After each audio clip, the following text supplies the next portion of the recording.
For years, we all thought the story was about Jeffrey Epstein's horrific crimes. But lately, it's ballooned into something so much bigger. It's become a story about this massive release of documents and what that release revealed, or maybe more accurately, what it concealed about the U.S. justice system itself. So this isn't just about one man anymore. It's about the very institutions that were supposed to hold him accountable. You know, this quote from women's rights attorney Dr. Anna Laverius just hits the nail on the head. We know what Epstein did. That's not the mystery. The real question is, how on earth was this whole system of protection built around him, and why is it proving so incredibly difficult to uncover? Okay, so let's start with what was supposed to happen. There was a clear legal mandate given to the Department of Justice, one that promised to finally shine a light into the absolute darkest corners of this entire case. So, in late 2025, Congress finally acted. With nearly unanimous bipartisan support, they passed the Epstein Files Transparency Act. And the demand was simple. The Department of Justice had 30 days to release everything. It really felt like the public was finally going to get some answers. And the law was really specific. It wasn't just release the files. It was release them in a searchable format, declassify what you can. But most importantly, it set up this critical firewall. You have to protect the victims at all costs, but you absolutely cannot shield powerful people just because the information is embarrassing or politically sensitive. This really set the stage for a major showdown. So that was the promise. But what we got, the reality of it, was frankly shocking. What the Department of Justice delivered wasn't transparency at all. It was more like a masterclass in how to hide the truth right there in plain sight. The failure was immediate. It was stark. Right out of the gate, in the very first document dump, people found over 500 pages that were just solid black ink.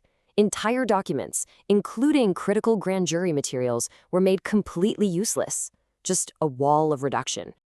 And this quote just captures how completely backwards they got it. Instead of protecting the vulnerable and exposing the powerful, the DOJ's release did the exact opposite. I mean, lawyers for the survivors would later call it the most horrific privacy violation in U.S. history. It's just unbelievable. And look, this wasn't just one mistake. It was a complete and total breakdown.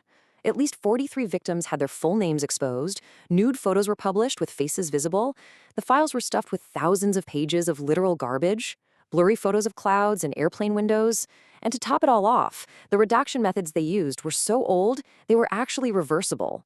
This whole pattern started to look a lot less like incompetence and a lot more like a deliberate cover-up. But here's the thing. These failures, they didn't just happen in a vacuum.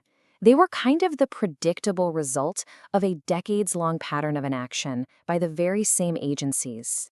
Just look at the history. Back in 1996, the FBI gets a credible report and does nothing.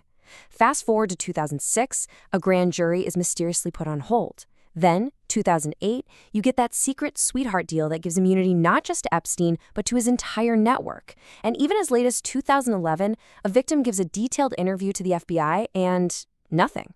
Each one of these was a chance to stop him, and every single time the system failed. So when you start connecting all of these dots, a really disturbing picture begins to emerge. You see a system that seems almost designed, whether on purpose or not, to protect the powerful and make sure they never face consequences.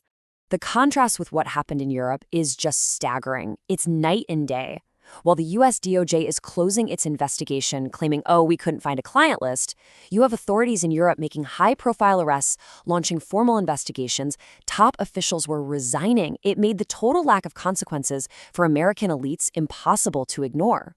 You know, there's actually a term for this, structural blindness. It's what happens when an institution can publicly say all the right things, express moral outrage, while completely failing to investigate the powerful systems that allowed the crime to happen in the first place. It's when protecting a reputation becomes way more important than actually delivering justice. And if you needed any more proof, here it is, straight from the horse's mouth. This is the DOJ itself. In 2026, a top official basically admitted the grim reality. Our justice system just plain struggles to apply the law equally when the people being accused are rich, powerful, and well-connected.